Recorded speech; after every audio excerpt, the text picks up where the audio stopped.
سلام. در این جلسه قرار هست که درباره فیلم داگویل صحبت بکنیم. فیلم داگویل در سال 2003 ساخته شد و اولین فیلم از سگانه امریکا سرزمین فرصت‌های طلاییه. فیلم بعدی این سگانه فیلم مندرلی هست و فیلم سوم که عملاً ساخته نشد. عبارت امریکا سرزمین فرصت‌های طلایی یقیناً طعنه‌آمیز هست، به این معنا که فیلم داگویل مشخصاً در نقد امریکاست، تا جایی که حتی بعضی از منتقدان امریکایی در برابر فیلم موضع انتقادی و مخالف گرفتن. بسیار خوب، اول درباره فرم فیلم نکته‌ای رو بگم. فیلم یک فرم تئاتری داره با یک دانای کل و راوی مسلط به جزئیات و با فصل بندی‌های شبیه به حتی یک رمان. فیلم در یک استودیو فیلمبرداری شده با خانه‌هایی که در و دیوار ندارن که خب خود این شاید به نبود فضای خصوصی در چنین جوامعی اشاره داشته باشه.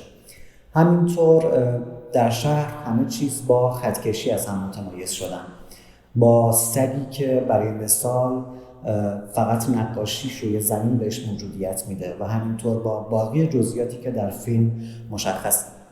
بنابراین میشه گفت که این فیلم تا حد زیادی بدون توجه به قواعد دوگما ساخته شده. اغلب گفته میشه که فیلم به سبک تئاتر برشتی ساخته شده. یعنی چی؟ بذارید خیلی خلاصه و مختصر این نکته رو روشن بکنیم. برتولت برشت نویسنده آلمانی میگه درام باید به نحوی اتفاق بیفته که بیننده بیش از اون که با احساس ناشی از نمایش درگیر بشه به فکر کردن و اندیشیدن وادار بشه. بنابراین اکثر عوامل دراماتیک معمول نمایش باید به نفع فضای تئاتری کنار گذاشته بشن. این تکنیک اغلب معروف به تکنیک فاصله گذاری، یعنی فاصله گذاری بین نمایش و بیننده. در واقع اگر بیننده غرق در نمایش بشه، تو گویی بیشتر درگیر سیر احساسی نمایش میشه، درگیر شخصیت پردازی و عواطف و خلاصه دیگه فرصتی شاید پیدا نمیکنه که به مضمون و محتوای اثر فکر بکنه. برشت در واقع نمیخواد تماشاگر اشک بریزه یا غرق شادی بشه، بلکه با هدف اصلاح فکری و اجتماعی، با هدف شاید برملا کردن ساختارها، میخواد بیننده همیشه آگاه و هوشیار باقی بمونه و در واقع فکر کنه و این تو گویی با ایجاد یک فضای تئاتری اتفاق میفته. در واقع میتونیم بگیم که سینما یا درام دقیقاً جایی برای سرگرم شدن نیستن، بلکه جایی برای فکر کردن و آگاه شدن. این حتی به معنای نوعی بیگانه سازی بیننده نسبت به نمایش هم هست. حالا ویژگی های این چیه؟ برای مثال راوی وارد فیلم میشه، دیالوگ ها اغلب توصیفی ممکنه بشن، یک فصل بندی اتفاق میفته و چکیده ای از هر فصل در ابتدا گفته میشه و به هر حال برانگیختن هیجان بیننده به حداقل میرسه و خب موارد مختلفی که از این دست وجود داره. حالا اشتباه یا درست، نکته مهم اینه که داگویل با این مختصات ساخته شده و تا حد زیادی این فاصله گذاری رو رعایت میکنه. بسیار خوب، فیلم داستان شهری رو به تصویر میکشه به نام داگویل که خب اسم جالبی هم داره، به معنای روستای سگی یا شهر سگی، یک شهر کوچک با مردمانی مهربان و البته کمی محتاط. فیلم ماجرای دختری به نام گریس که به این شهر پناه میاره. اول با رفتار محتاطانه اهالی شهر مواجه میشه، کم کم گویا پذیرفته میشه و مردم شهر باش خوب رفتار میکنن و خب گریس هم در کارهای غیر ضروری بهشون کمک میکنه. اما با گذشت زمان مردم چهره واقعی خودشون رو نشون میدن و شروع میکنن به سوء استفاده از گریس سعی میکنه فرار کنه از داگویل، اما برش میگردونن، اون رو به زنجیر میکشن و اتهامات مختلفی علیهش مطرح میکنن و در نهایت اهالی شهر و حتی تام تصمیم میگیرن که گریس رو به گنگسترها تحویل بدن.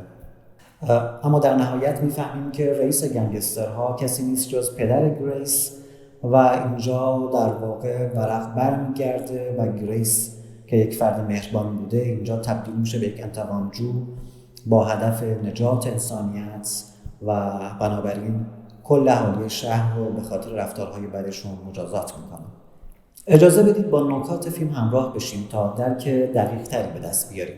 اولا در همون اوایل فیلم نکاتی مطرح میشه که ممکنه ما رو به یاد فیلم شکستن امواج بندازه. اینکه برای مثال در کلیسای شهر که خب تام جلساتی رو در اون برگزار میکنه و جایی گفته میشه که ما بدون ارگ و موسیقی هم میتونیم به معنویت برسیم، این نکات ما رو به یاد کلیسای شکستن امواج میندازن.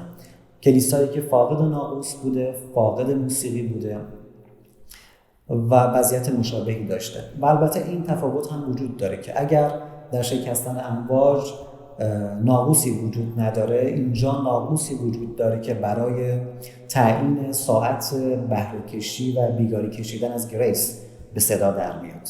به هر حال میتونیم بگیم که اینجا هم گریس یک گلدن هارت به حساب میاد. نکته مهمیه که اسم کاراکتر اصلی فیلم گریس هست. گریس به معنای لطف و محبت الهی، به معنای هدیه و فیض.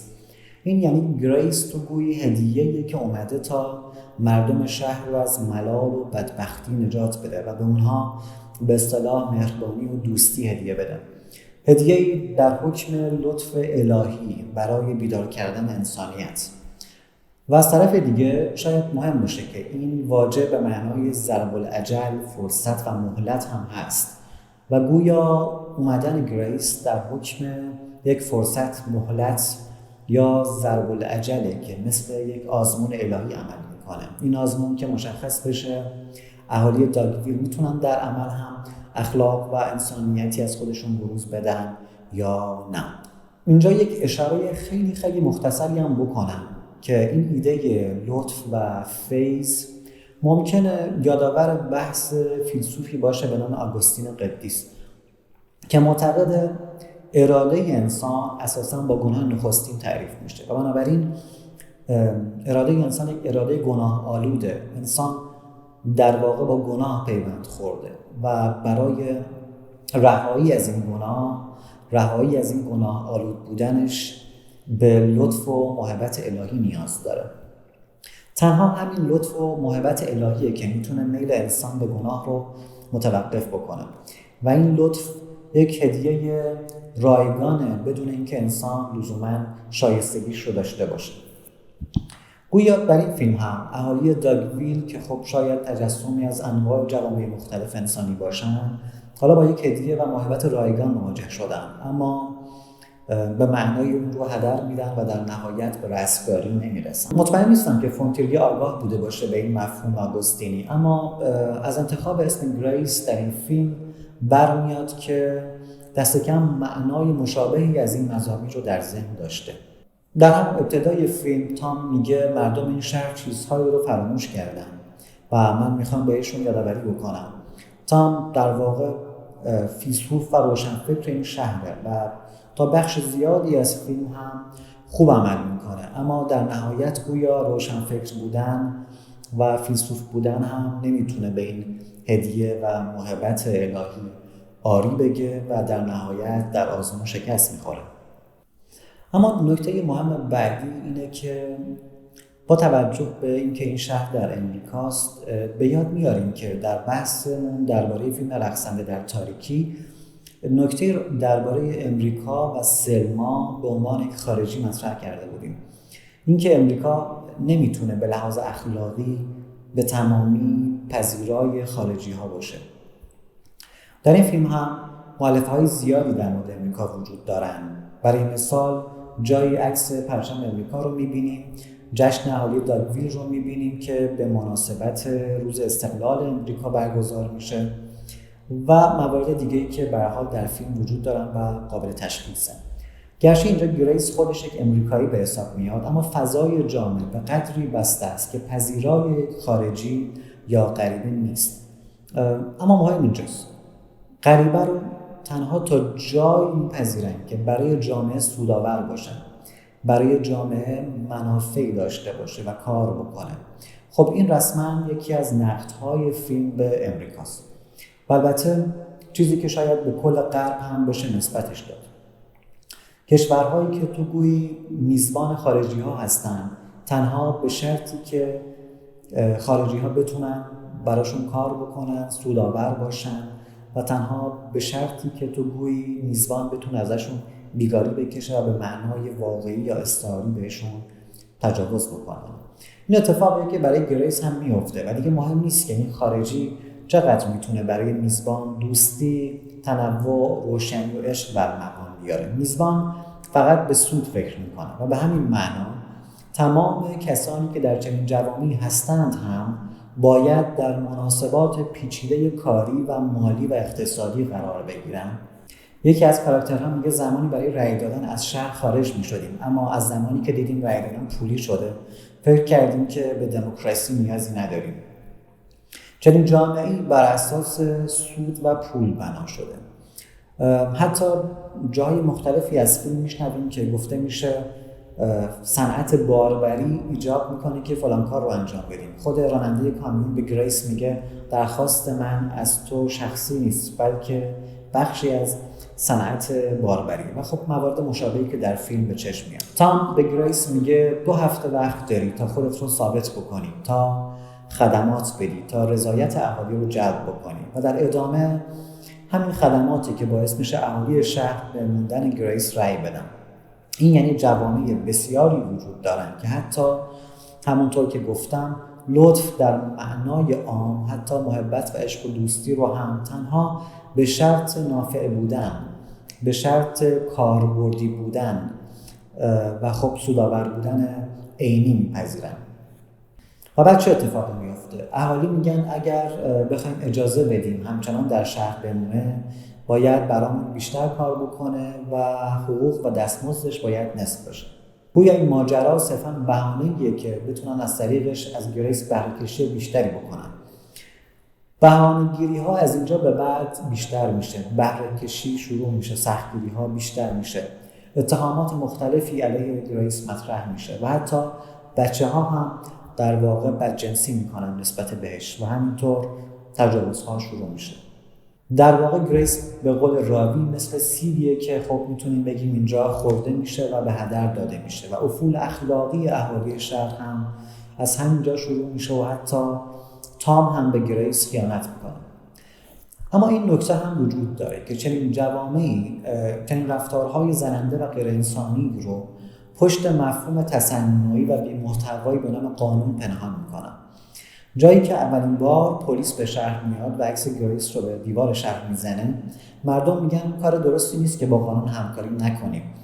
بار دوم هم که پلیس میاد و میگه گریس در واقع دزدی کرده و باید تحویلش بدیم، باز هم این بحث مطرح میشه که حضور گریس در اینجا یک عمل خلاف قانون هست. در واقع این نکته مهمیه چون اهالی داگویل عشق و محبتی که گریس براشون برنامه آورده رو نمیخوان و در مقابل از قانون حرف میزنن. قانونی که اینجا ربطی به انسانیت نداره، ربطی به احساس و عشق و دوستی نداره، بلکه یک قانون مکانیکی به حساب میاد. حتی میبینیم که پلیس هم تابع گنگسترهاست و با اونها همکاری میکنه. بنابراین باز هم اینجا تقابل رو میبینیم که در فیلم‌های قبلی فونتریه دیده بودیم، تقابل بین اخلاق مبتنی بر قانون و اخلاق مبتنی بر عشق. در پایان فیلم میبینیم که رئیس گنگسترها در واقع پدر گریسه و گریس به خاطر نداشتن خوی گنگستری و اختلافات فکری از خونه فرار کرده. بین این دو بحثی در میگیره با این مضمون که گریس میگه انسانهای بد یا سگ‌ها از غریزه‌شون پیروی میکنن و نباید مجازات بشن بلکه باید بخشیده بشن. و در این حال پدر گریس از قدرت و مجازات حرف میزنه. در نهایت گریس با کمی تأمل تصمیم خودش رو میگیره. نه، مردم این شهر به کفایت خوب نبودن و باید مجازات بشن. اما نه لزوماً به خاطر صرف تنبیه و مجازات، بلکه به خاطر تبدیل کردن زمین به یک جای بهتر برای زندگی، برای اجرای عدالت کامل. نمیخوام بگم که گریس دست به انتقام میزنه. گریس بیشتر اینجا به یک کمالگرای اخلاقی تبدیل میشه و در نتیجه میخواد کل شهر رو مجازات بکنه و در نهایت دستور به قتل عام همه میده. فیلم در نهایت گویی نقدی بر تمدن بشری به معنایی که اشاره کردم، تمدنی که به برداشتی سطحی و عقلانی از اخلاق محدود شده. فیلم در واقع نقدی بر برداشت متعارف از انسانیت، برداشتی که مبتنی بر قانونه و در مقابل از اخلاق مبتنی بر عشق و ارزش‌های انسانی دفاع میکنه و در عین حال حتی فیلم نقدی بر جهان سرمایه‌داری امریکایی، بر جوامع مبتنی بر سود، بر سیستم‌های پولی و مالی امریکایی و این بازتعریف اخلاق و انسانیت و عدالت مضمونیه که به نظرم به شکل دیگه‌ای در فیلم مندرلی هم مطرح میشه، اما این بار در قالب بازنگری در ایده آزادی، عدالت و دموکراسی. بسیار خوب، ممنون از شما. تا جلسه بعدی.